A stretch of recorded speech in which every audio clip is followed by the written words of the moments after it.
نحمده ونصلي على رسوله الكريم اما بعد۔ ہم آپ کو لے کے چلتے ہیں شیخ صالح العثیمین کی مجلس میں۔ آئیے دیکھتے ہیں کہ ان سے کیا سوال کیا جا رہا ہے۔ سوال: میں اپنی بیوی سے صحبت کی، پھر اٹھ کر غسل کیا، نماز فجر ادا کی، تو سوال یہ ہے کہ کیا میں اس بستر میں دوبارہ سو سکتا ہوں، اس بستر پر دوبارہ سو سکتا ہوں اور اس چادر کو اوڑھ سکتا ہوں جس میں میں نے اپنی بیوی سے صحبت کی ہو؟ ہم آپ کو شیخ صالح العثیمین کی مجلس میں لے کے چلتے ہیں۔ جواب ارشاد فرما رہے ہیں شیخ محترم۔ جواب: منی پاک ہے، اس سے انسان یا اس کا بستر ناپاک نہیں ہوتا۔ سیدہ عائشہ صدیقہ رضی اللہ تعالی عنہا سے ایک دلیل پیش کر رہے ہیں۔ ابو داؤد کی یہ روایت ہے۔ ام المومنین سیدہ عائشہ فرماتی ہیں کہ کنت افرکہ من ثوب النبی صلی اللہ علیہ وسلم فرقا ثم یصلی فیہ، کہ نبی علیہ الصلوۃ والسلام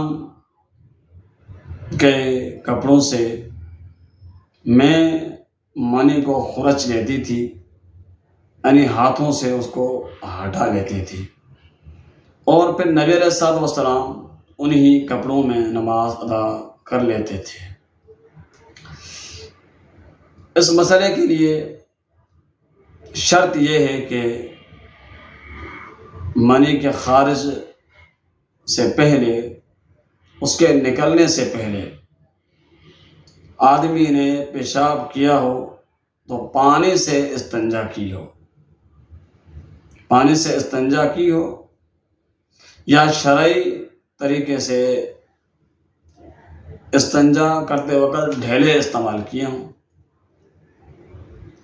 یا اس نے اگر ایسا نہ کیا ہو تو پھر منی پاک ہے، لیکن نجاست اس مقام سے نجاست نکلی ہے جو کہ پیشاب کی صورت میں ہے، اس کے نکلنے کی وجہ سے، منی کے ساتھ مل جانے کی وجہ سے وہ بھی نجس ہو جائے گی، وہ بھی ناپاک ہو جائے گی۔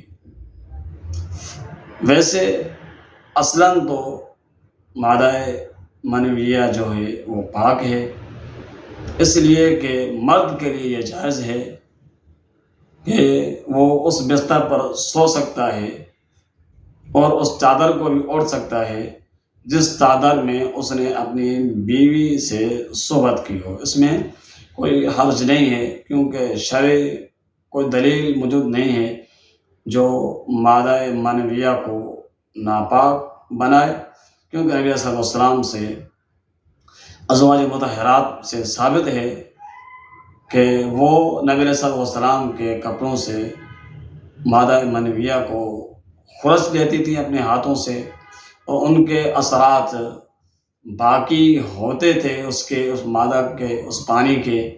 نبی علیہ الصلوۃ والسلام اسی حالت میں انہی کپڑوں کے ساتھ نماز ادا کرتے تھے۔